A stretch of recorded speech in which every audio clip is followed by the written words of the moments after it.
एक बात तो माननी पड़ेगी, टोई ने गबान को मांगा से भी ज़्यादा डेंजरस फील कराया है और इस एपिसोड 1170 में 3 ऐसी चीज़ें नोटिस हुई हैं जो फ्यूचर चैप्टर्स को देखने के बाद और भी इंटरेस्टिंग लगेंगी। सबसे पहले बात करते हैं गबान की। भाई मांगा में ये सीन ऑलरेडी हम देख चुके थे, लेकिन एनीमे में टोई ने उसकी स्पीड को काफ़ी बेटर शोकेस किया। भाई बेस लूफी उसके आसपास भी नहीं पहुंच पा रहा था।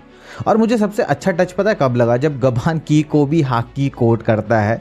भाई ये छोटा सा सीन है लेकिन कितना प्यारा एनिमेट कर रखा भाई। ऑनेस्टली स्पीकिंग भाई आपको कैसा लगा कमेंट करके ज़रूर बताना ये चीज़, ठीक है। लेकिन ये दिखाता है कि रॉजर पायरेट्स के टॉप मेंबर हाकी को कितना नेचुरली यूज़ कर सकते हैं।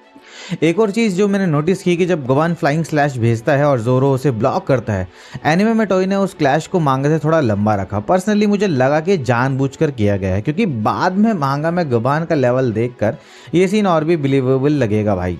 यहाँ जब आगे देखेंगे तब आपको पता चलेगा, ठीक है।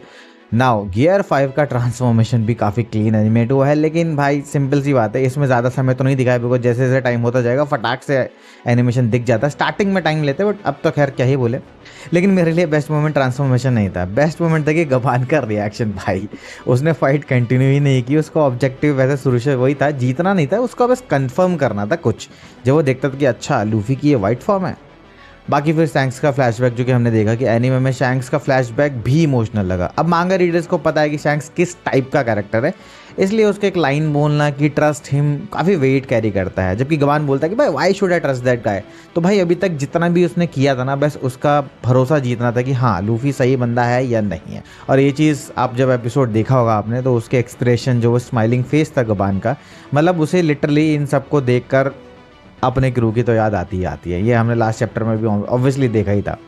नाउ अब बात करते हैं एपिसोड के दूसरे हाफ की। भाई जो मुझे मेन इंटरेस्टिंग चीज़ लगी, बिकॉज अभी तक का जो था वो हमने देखा था, बट फाइनली मुझे होली नाइट्स की एंट्री मांगा से ज़्यादा पसंद आई। और फाइनली एनीमे में हमें सेंट सोमर्स और सेंट किलिंगम का प्रॉपर डेब्यूट देखने को मिलता है। तो फाइनली हमें देखने को मिला कि कैसा उनका कलरिंग होगा आर्ट का, ठीक है।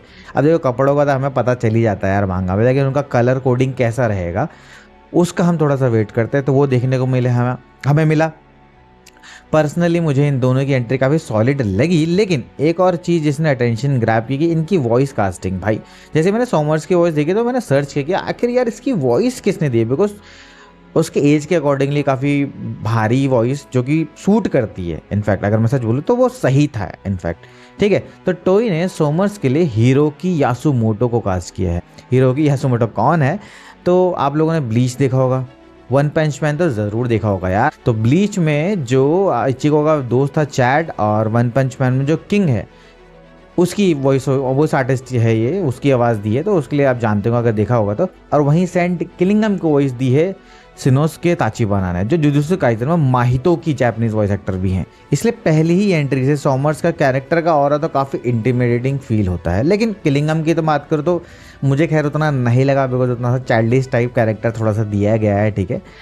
एक्शन तो मुझे भाई काफ़ी पसंद आया। एनिमेशन क्वालिटी दिख रही है कि भाई मेहनत चल रही है।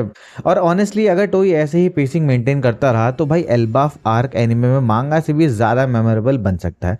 तुम्हें एपिसोड में क्या पसंद आया भाई कमेंट करके बताना। बाकी मिलते हैं नेक्स्ट वीडियो में। Stay safe, stay legendary. और हाँ, वन मोर थिंग भाई, इस हफ्ते चैप्टर रिलीज़ होने वाला, पिछले हफ्ते तो नहीं आया था, तो उसका भी वेट करेंगे। अगर आप मांगा भी पढ़ना पसंद करते हो तो भाई इस चैनल को सब्सक्राइब ज़रूर करना।